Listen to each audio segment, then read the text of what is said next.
and get started.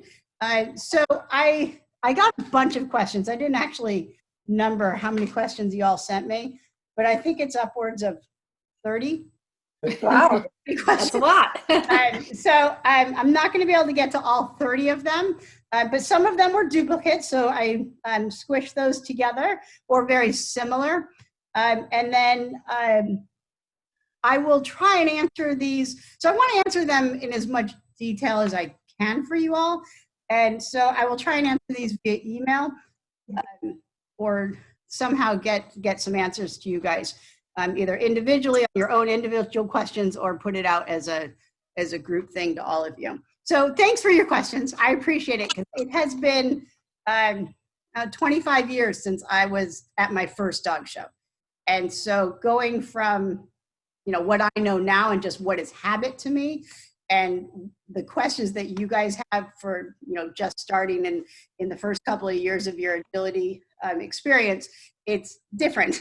And so I'm sure that I have forgotten some stuff that I was worried about when I first started.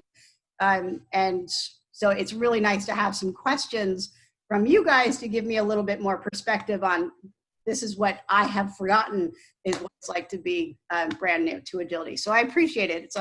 It's great for me to go back and remember. I will tell you that the very first trial that I ever did, I only entered the agility trial because my other dog was doing obedience on the same grounds. So I thought, I'll go do obedience, which is what I like to do. That's what I wanted to do. I'll go do obedience with this dog, and then I'll enter this dog just for fun in agility. And so I entered my very first trial down in Santa Barbara, and I went into the ring for my walkthrough, and I learned for the very first time in that walkthrough that they curved the tunnels. I had no clue that they curved the tunnels. My dog had only ever seen a straight tunnel. Oh, no. He refused it. He's like, I have no clue what that is. I'm not going into that dark hole. So that was my very first experience going to an agility show, was my dog looking at a curved tunnel and me having no clue how to get him in. What kind of training had you done with your dog? What kind of training had I done prior? That's a really good question. I honestly can't remember the answer. I want to say, so agility had just come to our area, just come to our area. And we had a seminar. I worked at a humane society, and they brought agility to introduce it to the public.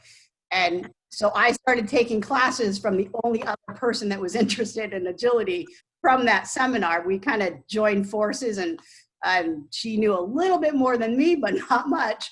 And so I would say I probably took 12 weeks of classes. Maybe. Oh my gosh. Maybe. I mean, literally my dog barely got around the course. So, way too little now that I look back on my experience, but it taught me a lot and it hooked me. I was ready to go. So from there, I learned a lot, and yeah. Okay. So I digress on my history. All right. So I have a slideshow for you guys. Yes. Okay. Mm-hmm. All right. So it says November 4th, which is today, Zoom Q&A. And this is for both Go Get 'em Agility, which is, for those that don't know, that's what I own. Oops, hold on. Don't go by itself.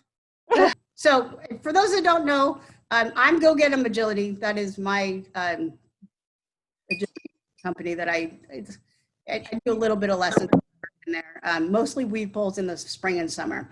And then I'm an instructor for Dogs in Progress Agility. And Dogs in Progress also does obedience with Katie Morrell. She's the owner. So that's what we're doing. All right, so here's the first question. If you could only have 1 or 2 pieces of equipment in your yard to practice with, what would you choose? There's number 1, a jump, for sure. So I want to make sure. The reason that I want a jump in my backyard is because 90, probably, I'm guessing on the percentage, but a very high percentage of your agility is jumping. It's the number 1 obstacle out there. You repeat it multiple times in every single class. There is a few classes in some venues where it's just tunnels or just weed pulls and tunnels, but most of your classes that you will eventually get into is either a jumpers class, which is jump and tunnels, or jumpers with weaves class with jumps, tunnels, and weave pulls. And then standard class has all your contact obstacles and a ton of jumping in that class too. So a jump is number one, and there's so much that you can do on a jump. I want you to start to look at a jump with the ability for a dog to enter it from all different sides, with you guys on all different sides, doing extension jumps, collection jumps. Everything. Does somebody have a question? Time to go. So that's my number one. My second one is weave pulls, for a very similar reason of difficulty, is teaching them. It's, in my opinion, the teeter and weave pulls are the two hardest obstacles on the course.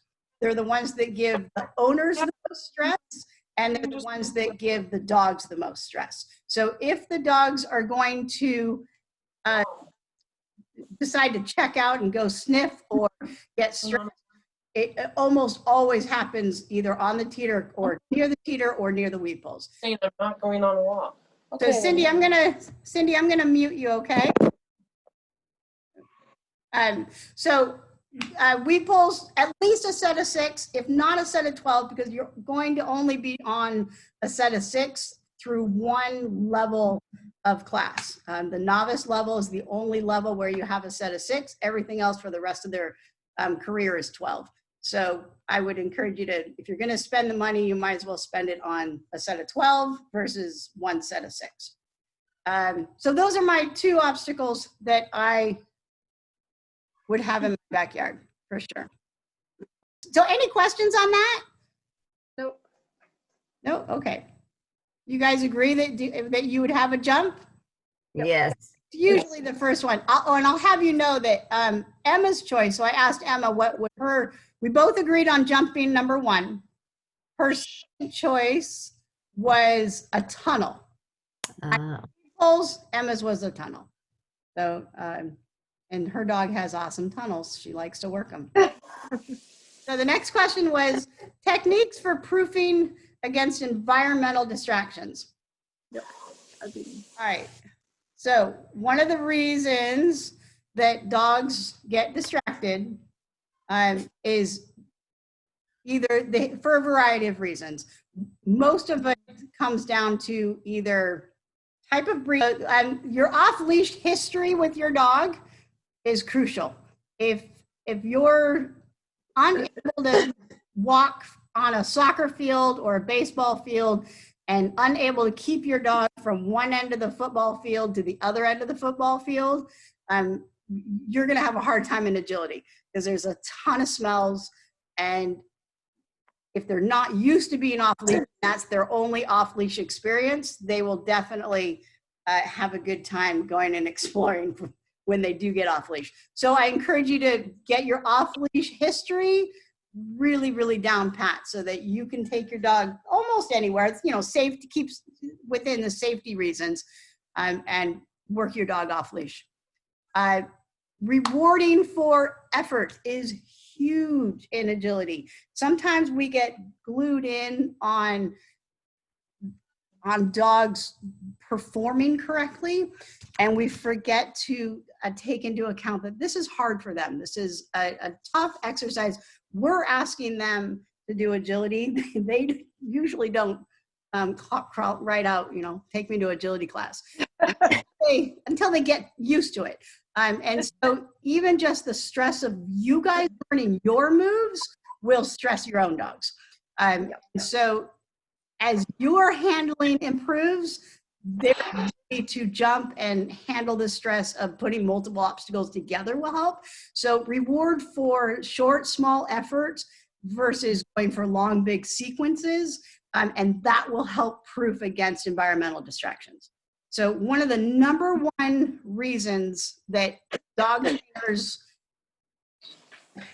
the number 1 reason why dog trainers seem more successful than dog owners, the main difference is we reward 10 times as much as you guys, as normal owners do. We give feedback constantly, either yes feedback or no feedback, that gives the dog information of what we want. And owners have a tendency to not reward as much, or to not reward little incremental sections that you want to reward. So reward more often for shorter sequences, and get your building blocks down solid, and then build your agility career off of that. So if your dog is having a hard time, I would reward more often for shorter sequences to help bring their nose off the ground.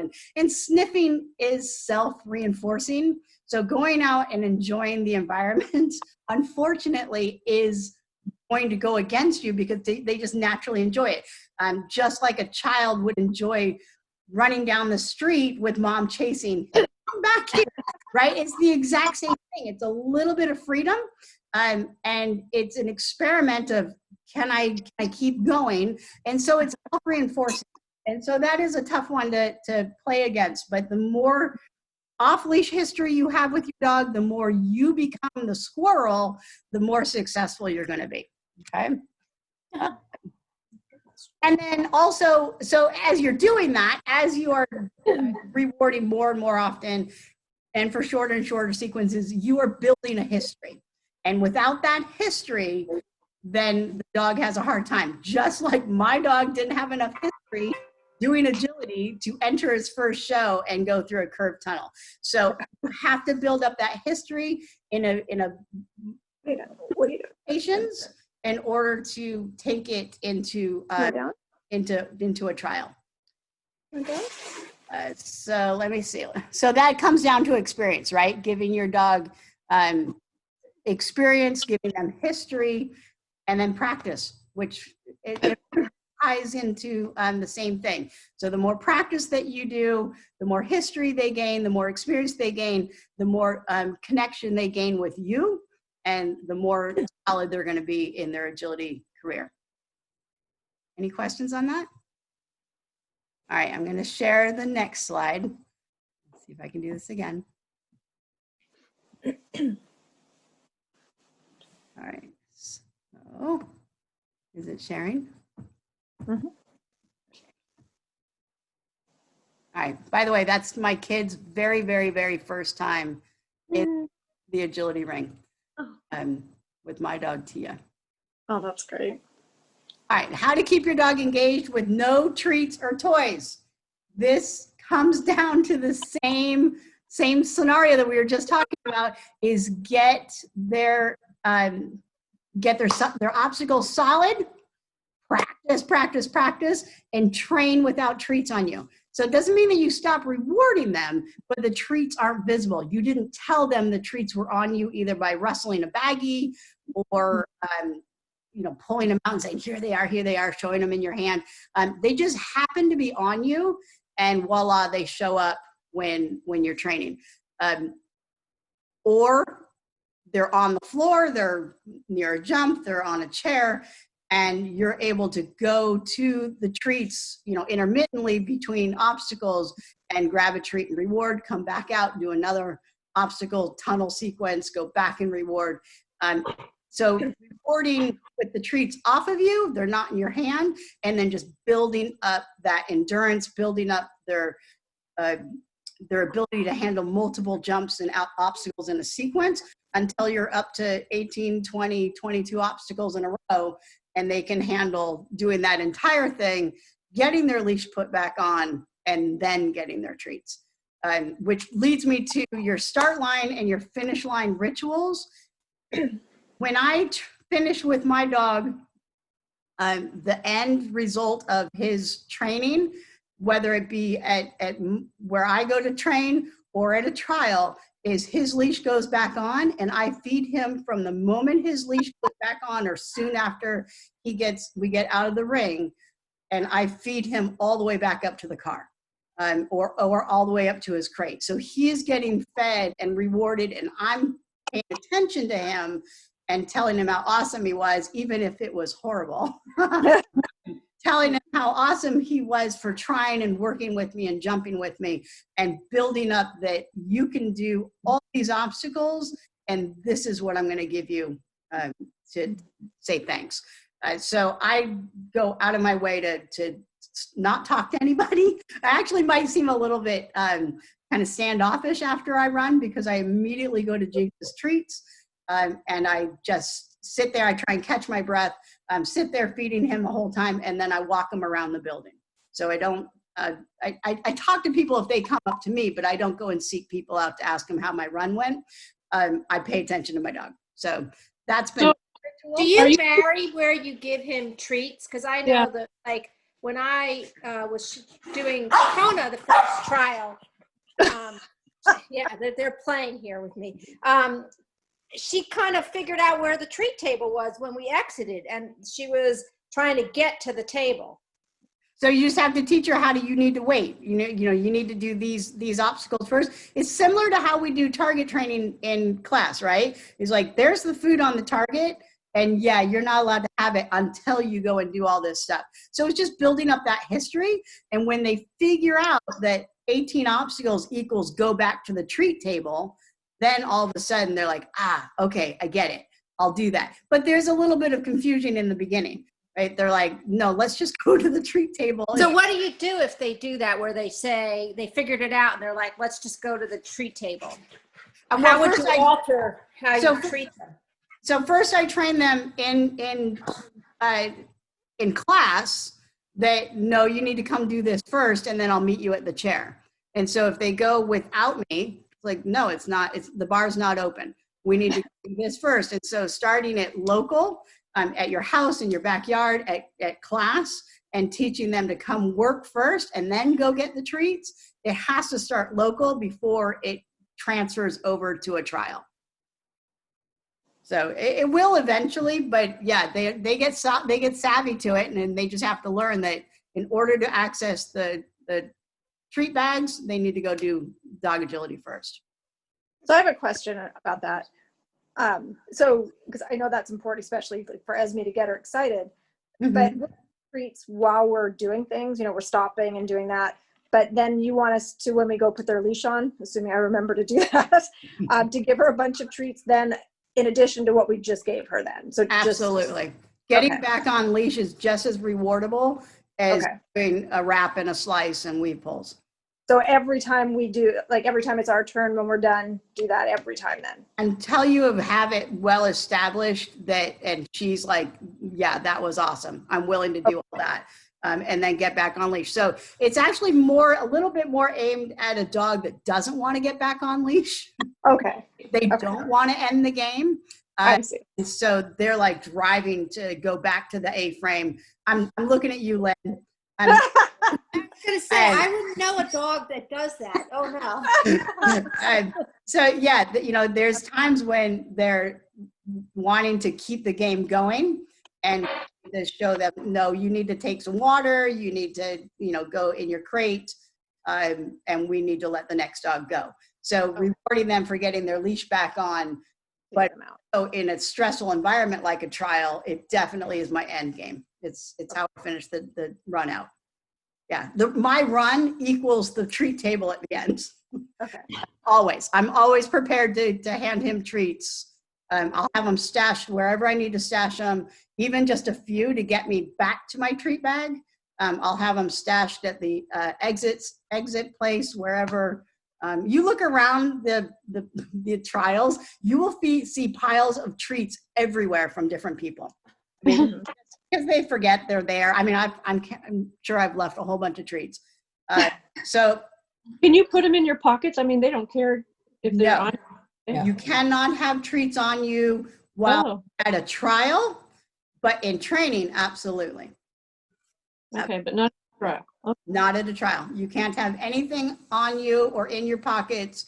I've never been asked, and I'm sure that there are probably people that do it, but if you were asked to empty your pockets, you're going to get an NQ for it. You're going to get disqualified for it. The one judge warned us. She said somebody actually had a meatball roll out of their pocket at one of the judges, and she said, don't have any meatballs. Yeah. Well, and the other thing is that a lot of times, just out of pure habit, we will reach for our pockets and pull something out after, and we're not even out of the ring. And the judge is like, oh gosh, get back in here. You're done. So, and if anybody that is part of the club or part of the organization sees you come out of the ring and pull a cookie out of your pocket, you're done. You're done. So it's not worth it. They can learn how to run without cookies on you. But it takes some time for some dogs. They're like, yeah, no, show up and you need to show me what we're going to get. So it can backfire too. I mean, I had my pockets, I didn't have food in them, but they smelled like food. Mm-hmm. And so, with a dog like Brady, that backfires. Right. Then he smells that there was food in those pockets. Right. It's all he can think of, right? Right. So yeah, and every dog's different. Okay, even if it was okay in a trial, I think it could backfire depending on the dog. Definitely. Yeah. And so anything that's considered a toy is no go in your pockets. So, yeah. And hopefully over time, the game of agility becomes just as desirable as the treats. So that is the ultimate goal, is that the dog wants to do it even if there aren't treats involved. So, all right, look, my screen stayed the whole time. Look at that. Let's see if we can do it again. All right, when walking a course, are you always looking at lines your dog will take to go from one obstacle to another, and then memorize what you will do? Do you use any mental, I can't read that word, any mental tricks for remembering? Oh, and now we're moving again. Let's see if I can stop it.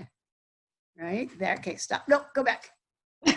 Oh, All right. So the video on the right, that is a walkthrough. That is a time lapse of a walkthrough. And so in most organizations, you are given between 7 and 8 minutes to walk your course. And stay there. I'm just going to keep flicking back. So this is what I do. The first thing, and it's changed over the years. So what I used to do and what I do now is slightly different.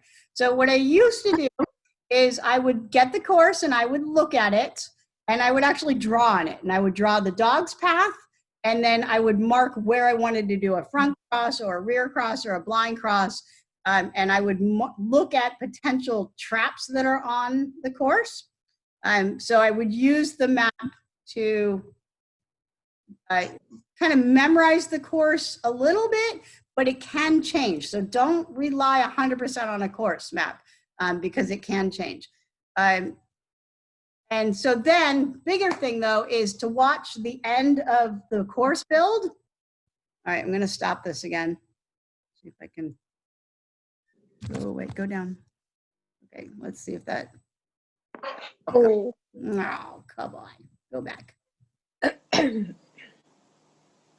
right, stay, no, stay. How did that other one stay and this one didn't? Maybe because it's, all right. So I'm going to stop sharing it for a second. I look at the course map. Then what I do is, as they're building the course, I do two things. When they first start building the course, or at the end of the class that's in front of me, I go potty my dog. That is when I go and potty my dog as my course is being built. That gives me about 5 to 10 minutes to potty my dog. Then once I've done potting my dog, I get him some water, I put him back in his crate, and then I go and watch the end of the build so I can be ready for the second that they open the course to everybody. I can be there to walk the course. And if you ever want to get on the course early, offer to put the cones out and build the course, because you're on the course if you're a course builder. But that's something that I would do when you have a little bit more trial experience under your belt, because it's volunteering is a whole different animal. So don't volunteer too early, but if you want experience, volunteering is the way to go. All right, so I'm on my course from the second that they open it, and I will walk it first from just to walk the course. I'll usually walk dead center to the obstacles. So I'll walk right through the jumps. I'll walk the outside of the tunnels. just to kind of get a mental picture of where all the obstacles are. Then I look at it from my dog's point of view. So I look at, and as I'm walking through the center of them, I'm looking, I predict my dog will look at that tunnel. I predict my dog will look at this A-frame. What is in his way that I don't want him to take, and what it is in his way that is just a natural flow. So I look at it from my dog's point of view. Then I look at it from my point of view and where I want to be when he is X, Y, or Z. So I have in my head mental pictures of where Jinx is the entire time that I'm walking. So is he over the jump? Is he taking off? Is he landing? Where am I in relation to him when he's landing from, you know, any obstacle? Once I do that and I have an idea of how I want to walk the course, sometimes I will walk it with my plan B. What if all goes wrong? I will walk a plan B. So if I get caught on the wrong side of an obstacle by accident or by just whatever happens, can I pull off a different type of turn because I'm on the right side of the obstacle versus the left side of the obstacle? So I'll make my plan A. This is my perfect plan. And then this is my everything's going wrong plan. Then I will step off to the side of the course and I'll close my eyes and I will physically walk the course in my head, but actually turning. So here, I will show you a little bit what I do.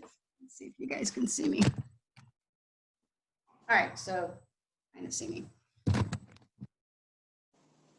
right, so I'm off the side of the course and I will put myself on the start line and I'll go, okay, jump, jump, front cross, A-frame, weave pulls, jump, turn, jump, jump, tunnel, jump. Okay. And then I will, so I'll move around like that. And you'll see a couple of people will do that. Not everybody does it, but it's, you know, it's one way that that I will memorize a course. Then I'll walk it again. And after that, I go and get my dog. So those are my tricks. The other thing that I do, and I'm not the best at this, and I've been trying to get better at it, is I try and verbally tell myself what I'm telling Jinx. So one of my worst traits that I did not grow up with in agility is verbals. So I've only been doing verbals for probably the last, I don't know, maybe 7 years, and they do not come naturally to me at all. And so I have to mentally tell myself, tell him to turn right, or tell him to look at me, or to go. And so most of the time I work on motion, but I've been trying to do my verbals. And so I mentally have to tell myself to tell him what I want him to do. And by golly, it works when I do. All right, so let me just make sure. Is there a certain amount of time they always give you to walk the course? Yeah, it's between 7 and 8 minutes. Okay. It's been 7 and 8 minutes. And the only time that will get sliced by you is if you're the very first dog on the line. So you're allowed 7 minutes to walk and then 5 minutes to first dog. So you have a total of about roughly 15 minutes, but to walk the course and go and get your dog. Okay. So let me see what else. All right, so any questions on that? No? So can you rev up your dog at the start, or do they have to sit quietly until you give the okay command? And what if your dog starts before you're told to go? Do you automatically lose points? The answer is yes, you can rev up your dog. And the answer is no, you will not lose points if your dog leaves automatically, unless you're not prepared and they turn back on you and are now not facing the jump. So the next video this is Jinx leaving early. So he creeps up on Emma and he hasn't lost any points. He hasn't even started his time yet, but now he can't go backwards because Em's not allowed to reset him once she approaches him. And so he's supersets close to the course. And this is Dottie, who didn't even offer to do a stay. And Emma had to, so she jumped through the tire. So she started her time. And that meant that Emma had to keep going. So the time had started. And because Dottie went past the next obstacle and then had to come around to do it again, she ended up getting a refusal. So if you watch Dottie, it's pretty quick. As soon as she goes through the tire, Emma doesn't start. Emma kind of got like mad at her for going without her. And so she penalized her by not allowing her to keep going. So Dottie just started the time. Oh, I see. And now Dottie just went into a refusal right there. So if you watch the judge, he raises his hand right now. So she didn't get in trouble for going through the tire. She got in trouble for turning her back on the dog walk. Not in trouble, but she got points off. So yeah, just you've started, you might as well go. Your time's going. Does that make sense? Mm-hmm. Is the judge always on the course? Yes. Oh. They have to look at your contacts. So they see that your dog went into the contacts. Sometimes in a jumper's run, they'll be off to the side as long as they can see every entrance and exit without obstruction. So he will have set himself up for both the dog walk, the teeter, and the A-frame. So they'll walk around the course with you. And they'll try and stay out of your way, but sometimes they end up in your path and you got to go around them. So good question. So is there a time, like say they're not ready, but you think they are, and you send your dog to go? What happens then? Do you guys start over? Okay, good question. So you are released to go and start the course by either an electronic go sound, like go or ready. And sometimes it's the timer, the physical person, the timer that will release you. The judge will do this usually to the timer, telling the timer and the scribe they're ready. And so you can watch the judge, but then you have to wait for the timer to be ready too. So if you go prior to them letting you go, generally they'll start yelling at you, stop, not ready. So they don't get mad at you, but they'll try and prevent you from continuing the course. And so then you just come back, reset your dog, they'll yell at you and say, you need to wait for us. Okay. They get a little cranky sometimes. Sometimes they're super nice about it, and sometimes they're like, hey, why weren't you paying attention to us? So listen for your timer. This table right here, that's the timer and the scribe. So there's two people that sit at that table, and they are writing down the score and the time that you take from an electronic timer and watching the judge for their signals. So the signals are refusal. Every organization's different. So this is one organization. So refusal, wrong course, failure to perform, and a whistle is an elimination. And then this is a fix and go. So if you start training on the course, you'll get a fix and go, which means that you can keep training, but you've lost your ability to qualify. So yeah, just come back to the start line if you get yelled at. Start. And if they say ready, is there, like, if you want to settle your dog, do you have time, or do you feel like you have to go? So that's a good question. There is a delay of start. Okay. But in novice, I've never seen them utilize it. Okay. So I think that they're more generous. In excellent, they get cranky with you at the very top level. They get cranky with you if you're not ready to go when the next dog exits. Okay. Because every single dog that starts, you're eating up a minimum of 30 seconds, if not a minute. And a minute times 100 dogs is an hour and is almost 2 hours of time wasted on the start line. So the sooner you are running, the shorter the day is. Okay. So you should, in the end, you should be walking in as the other dog is getting leashed up, if not ready to go by the time the other dog's leashed up.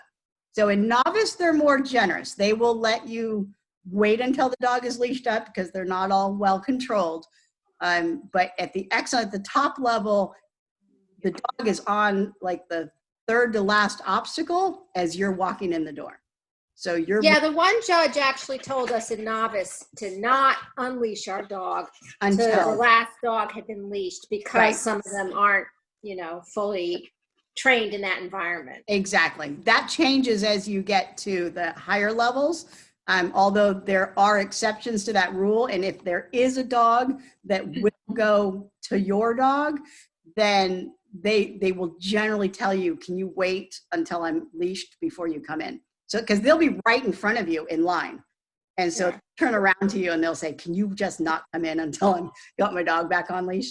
But it's pretty rare, because if they lose control of their dog, then they could lose their whole queue. So they, Yeah, because it was a little awkward to know, when do you enter the ring, at what point when the other dog is still running, because you don't want to disturb them.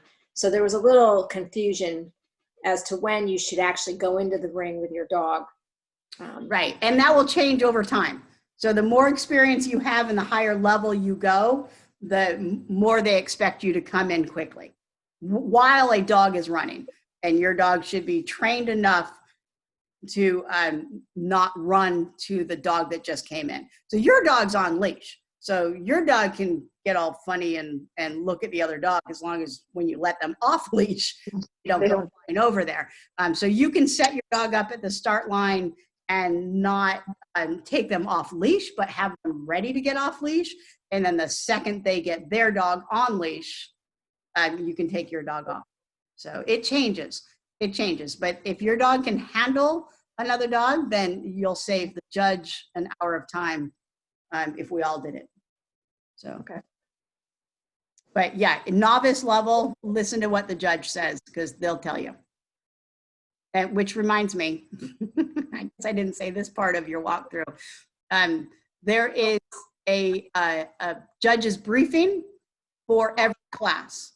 And so while you are doing your walkthrough, the judge will either brief you before you start walking or in the middle of your walkthrough. They will stop the course and they will gather you all together and they will give you their rules, which includes how they do their countdown on the table, that you're not allowed collars and tags in the ring. You can't run with treats in your pocket.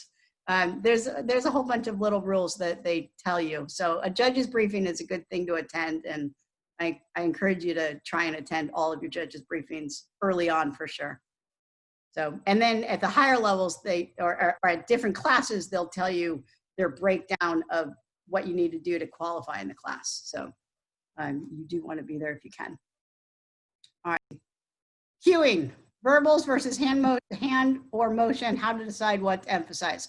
So there are 6 basic cues for handling, and this is Linda Mecklenburg's, developing handling skills, and she actually has this crib sheet here. You can go and download it you can look up developing handling skills, and it gives you kind of an overview of what with what. And so motion is by far your biggest cue for your dog. Unless you train verbals to override your motion is going to take over. So motion, shoulders, location, arm and hand signals are probably one of the weakest. Verbal is weak unless you highly train it. And then eye contact will tell your dog which side to come up on more than your hand will. So eye contact is important. So what do I use? I use what I train. But what comes natural is motion, and where your shoulders and your feet and your shoulders generally kind of work together. And so motion is the biggest one. You can run completely silent with your hands in your pockets And your motion and your location will you tell your dog, if your dog knows all the obstacles, will tell your dog where to go. So you can test that out. Put your hands in your pockets. Don't say a word to your dog and just go solely based on motion, location, and shoulders. You'd be amazed at what your dog can do without any other cues. So motion is number one, whether you're accelerating, decelerating, running, straight, turning into them. All that motion is a huge cue for your dog. So pay attention to your motion. All right, any other questions? Nope. What if they don't do the weaves right? So this photograph of Jinx, can you tell that he's incorrect? Can you see that? Can you tell why he's incorrect? He's stepping over the leg. Can you see that? Oh.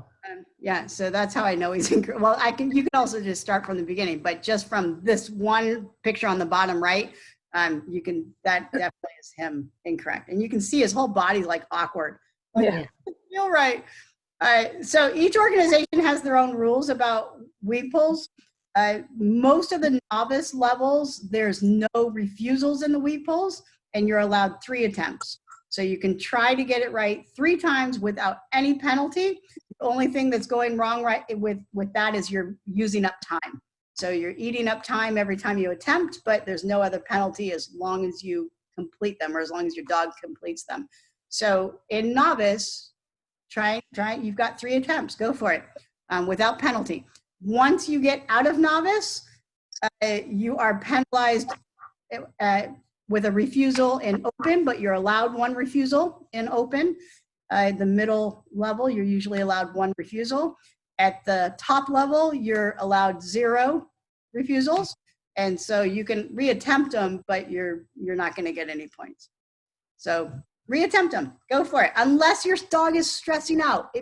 So weave pulls are hard. They are really hard, and they take a lot of concentration, and they take a lot of learning how to do them in a lot of different locations. So they'll get really good at your house. They'll get them really good at my house. They may even get them really good at the arena, but that 4th location that they've never been to, the first time they do it, unless they have a ton of history under their belt, they're going to be like, oh yeah, I'm freaking out. I can't do it.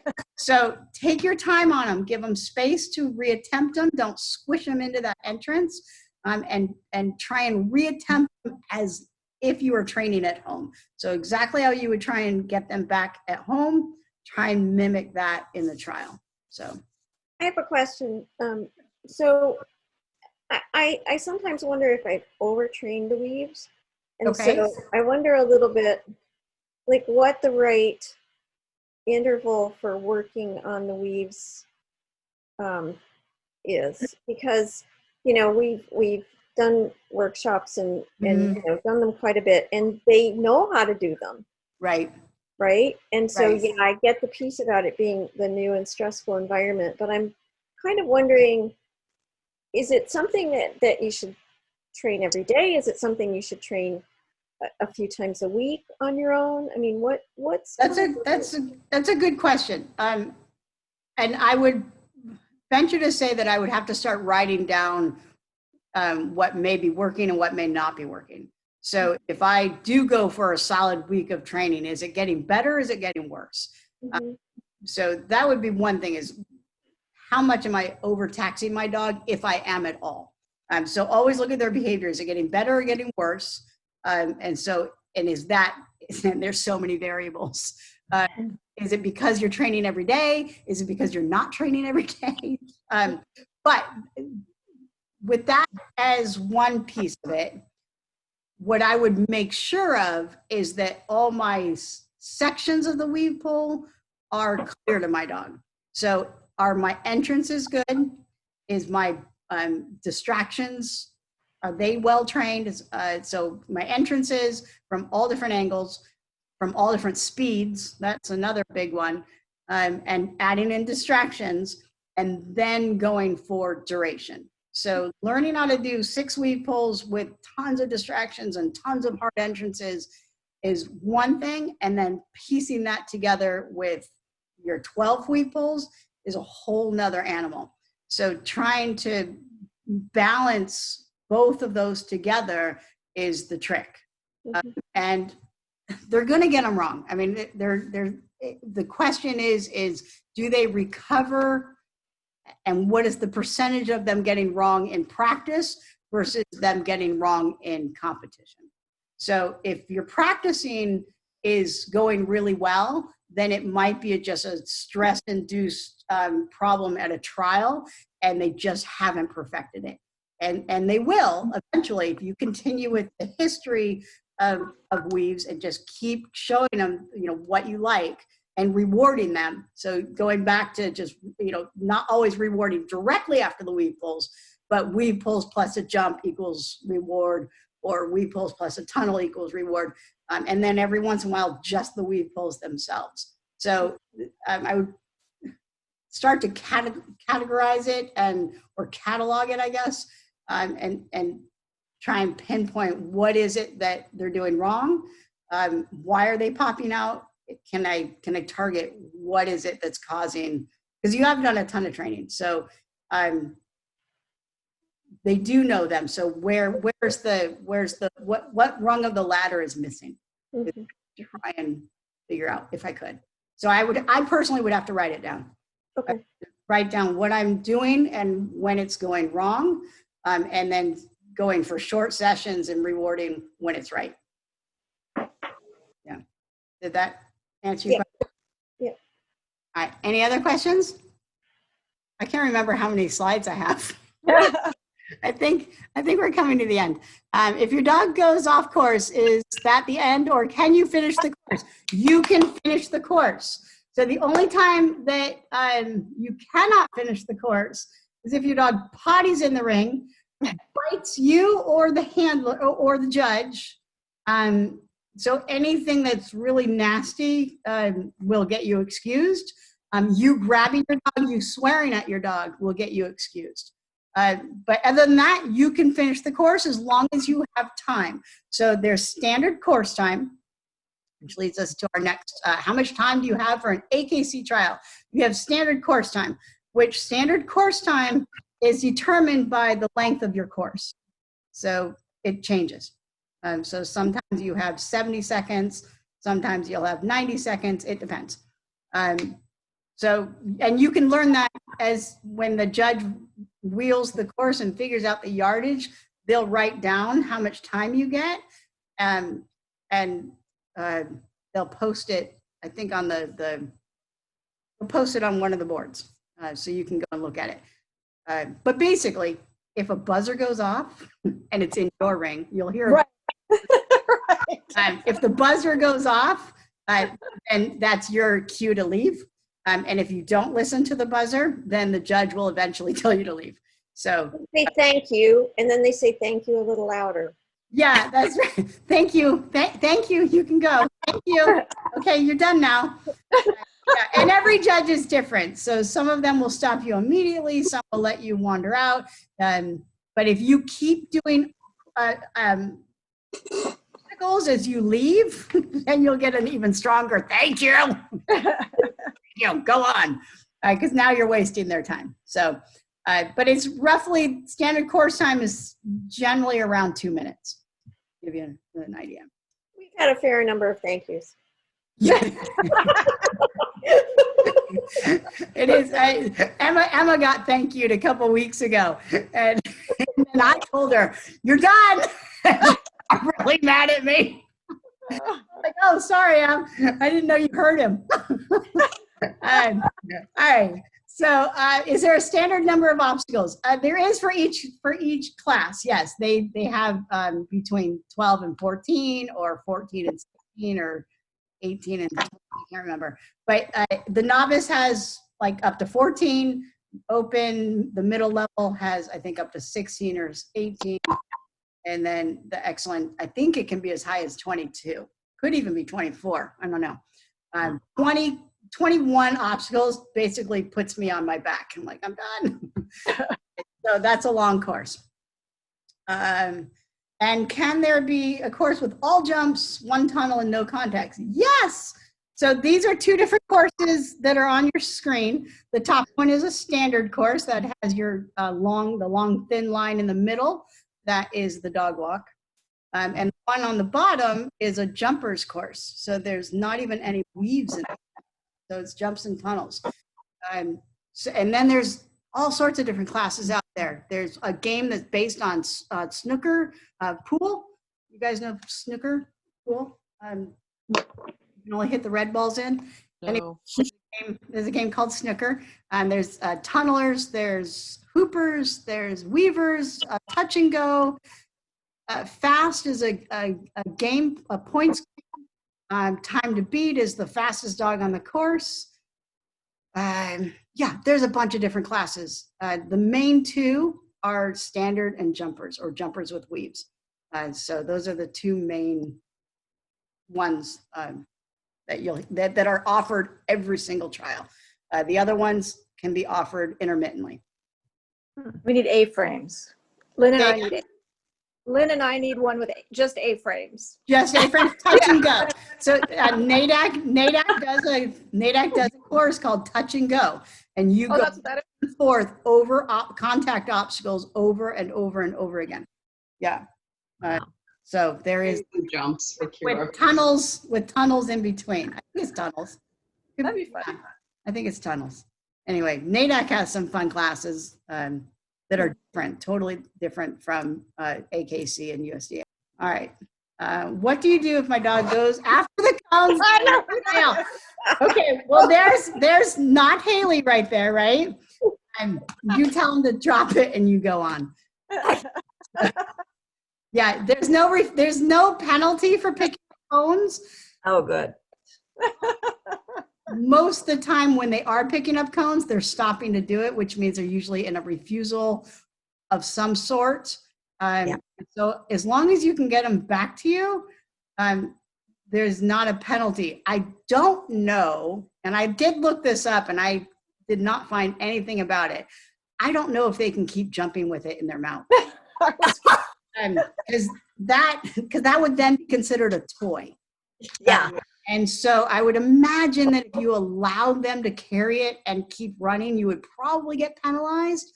If you tell them to drop it and they do, most of the dogs that pick up cones are almost, unless the owner can get them back quickly, they're almost always timing out, just running out, or they're picking up refusal points or wrong course points as they jump over a jump.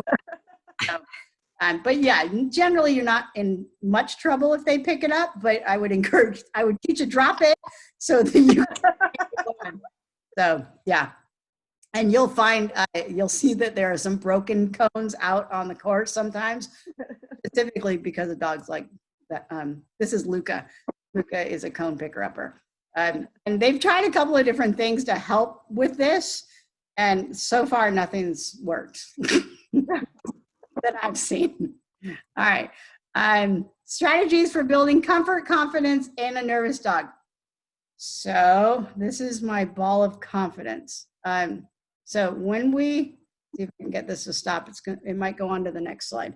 I want you guys to think of your dogs as little balls of history that you've put on them. So every time you've got positive history, you're building a ball.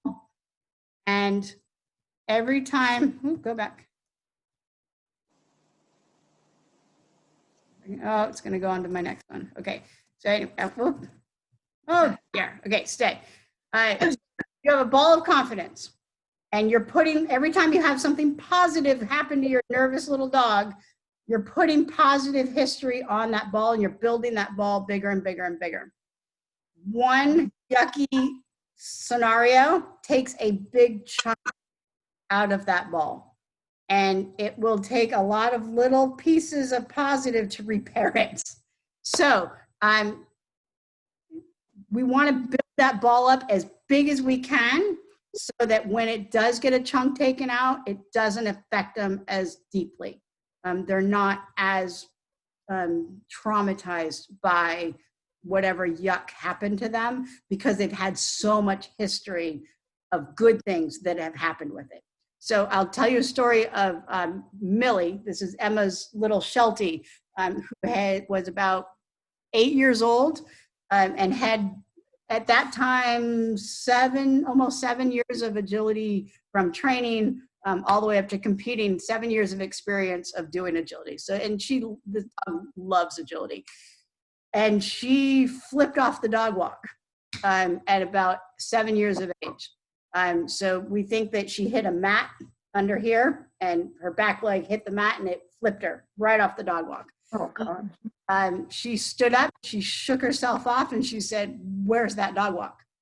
And that she was able to get right back on that horse, for lack of a better term, because she had so much history. So her history overrode that negative experience of being flipped off the dog walk.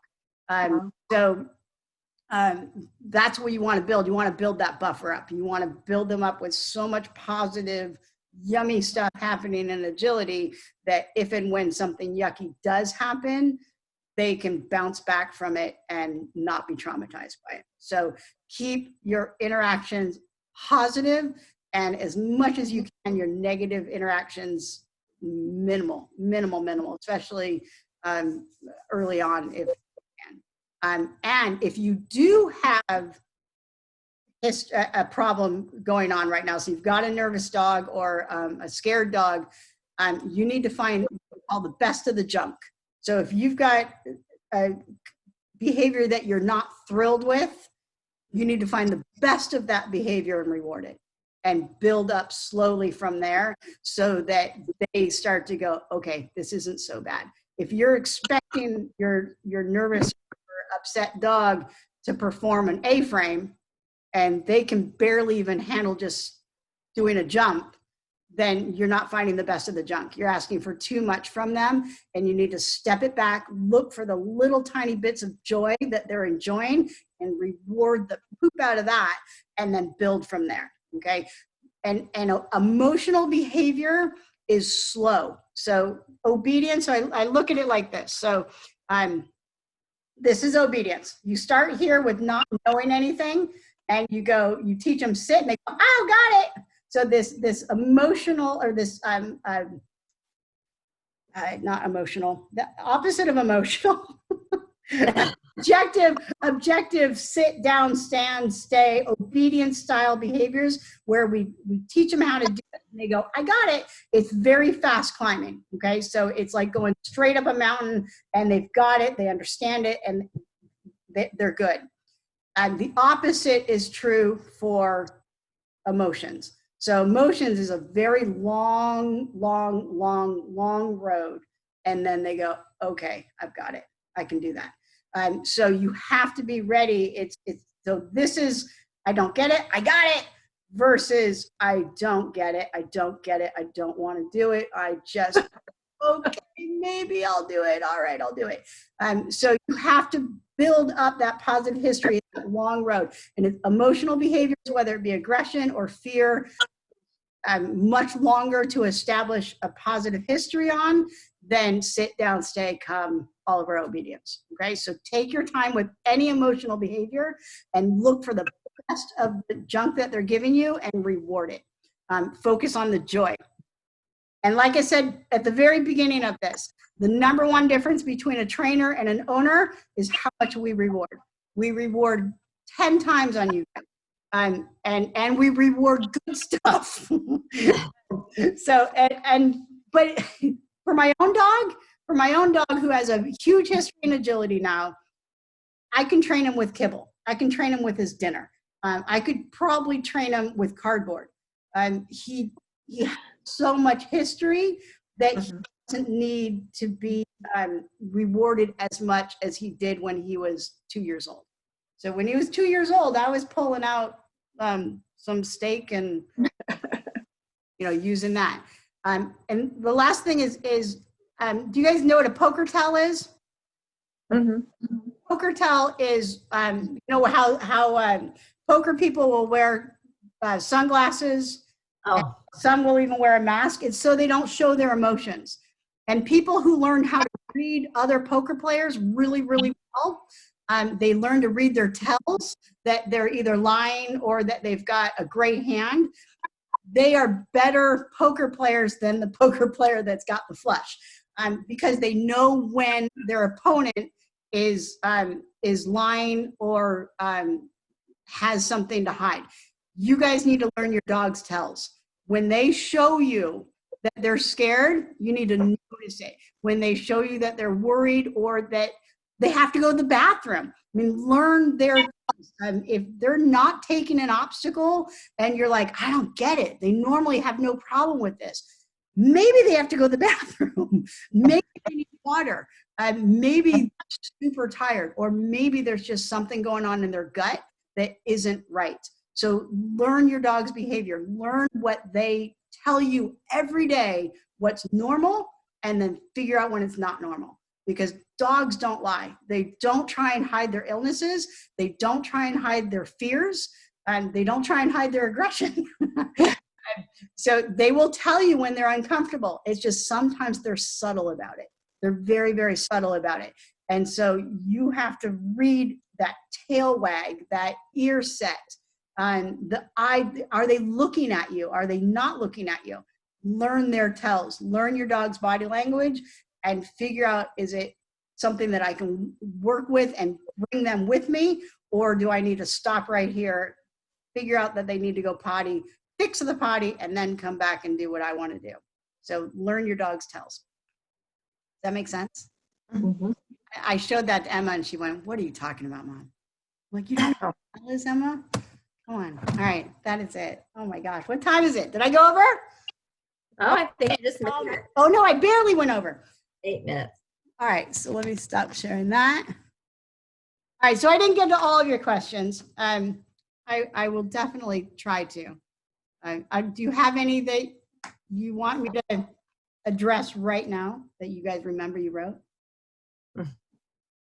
You have any? Robert, I have a quick one. Are all the courses, even the outdoor courses, are they all fenced in? I mean, Good question. No. Or they are, so let me rephrase that. They don't have to be.